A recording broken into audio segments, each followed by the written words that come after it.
Aunt Em and Uncle Henry. Aunt Em and Uncle Henry, as they preferred to call each other, both in public and in private, lived a quiet life in their gray shack nestled in the Dust Bowl. They spent their days toiling on their dying farm, with Uncle Henry plowing fields of what was essentially dirt, while Aunt Em spent most days sweeping the endless supply of dust out of their tired, tiny home. At night, they sat by the stove, pretending to be engaged in games of checkers, both in denial of the shared sentiment that they were just waiting to die. As a young girl, Aunt Em had lived a contented life of boozing and screwing in the streets of Chicago before being sent away by her family to marry Uncle Henry and spend the rest of her life on the farm. Before Uncle Henry had married Aunt Em, he'd been fixated on Irving, with whom he'd carried on a private but lengthy affair. When his parents found out about it and arranged for his marriage with Aunt Em, he was forced to end things with Irving, who, before leaving town, had congratulated Uncle Henry on his betrothal by burning most of his farmland. There was not a day that passed that both Aunt Em and Uncle Henry didn't miss their past lives. They both preferred to work alone throughout the day, often masturbating furiously to the fading memories of their youth. On their worst days, they would take cold baths to quiet the anguish in their throbbing loins. When Uncle Henry and Aunt Em were first married, sex was avoided by both. Aunt Em had been promised to Uncle Henry's family as a God-fearing virgin whose only sin was loving Jesus too much. In truth, Aunt Em loved to fuck. On their wedding night, she pretended to shy away from the act of consummation, for fear she'd lose control of herself during it and blow her cover, ruining their brand new linens in the process. Uncle Henry wasn't terribly interested in sex with his new wife, as he was still pining for Irving, who had been built like a bicycle kickstand. It took several weeks before both parties gave into their cravings. By then, Aunt Em was too sex-starved to notice Uncle Henry grunting the name Irving, and Uncle Henry was too lost in his own pleasure to realize Aunt Em was sucking his cock with the enthusiasm of a well-paid whore. They found common ground this way, having intense sessions of fucking and sucking at each other while they passed out, crusted in each other's fluids. Uncle Henry eventually moved on from Irving, accepting his future with Aunt Em and her exceptional hand jobs.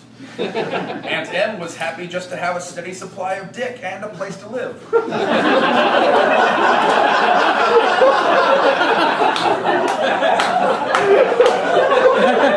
As in all marriages, the sex slowed down over the years.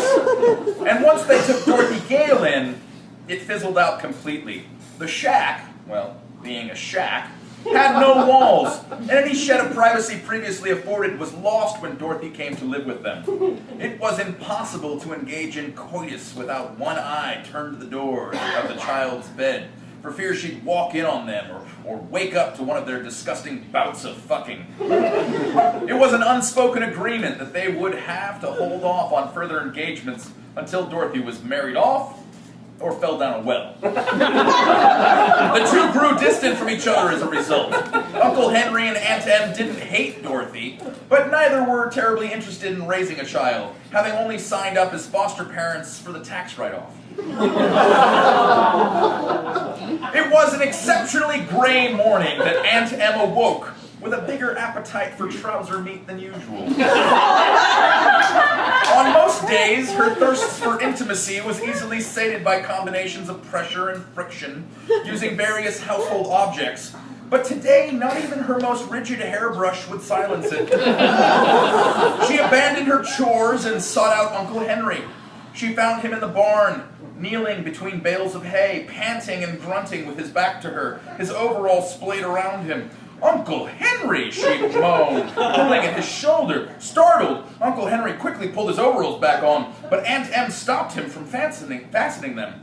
Without saying another word, She positioned herself on top of the stack of hay, laying back and spreading her legs wide in the air.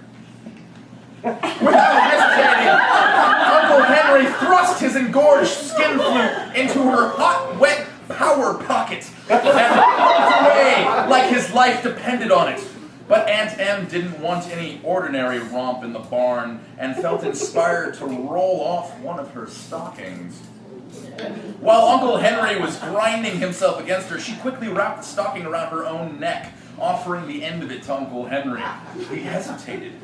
"Pull it," she commanded, "and do not let go until I have arrived." He pulled the stocking tentatively, unsure and a little frightened. "Harder, Uncle Henry! Fuck me, you bastard!" she yelled. He yanked the stocking harder, working back up into a feverish rhythm until that he'd previously reached. Aunt Em leaned her head back into the hay, arching her back, eyes clenched shut. In her own darkness, she watched golden spots appear, disappear, contract, and expand. The vivid color was the first she'd seen in many days. Inspired, Aunt Em used her least arthritic hand to assault her own clitoris with fervent strokes. Uncle Henry pulled the stocking severely. The power of his wife's wife in his hands made his own cock harder than he'd felt in years. Aunt Em's face turned red and her eyes closed. The golden spots were brighter and bigger and multiplying, dancing alone and with each other. Aunt Em clenched her cunt, her thighs shaking. Uncle Henry felt himself on the cusp of an epic climax, barely holding on. The golden spots began to burst as Aunt Em's orgasm took hold, starting in her clitoris and quickly spreading throughout her body in a flash, exiting in the form of a howl that startled the animals in the barn. Uncle Henry released the stocking and gave in to his own pleasure, falling onto Aunt Em and groaning into her breasts. And outside, the wind was picking up.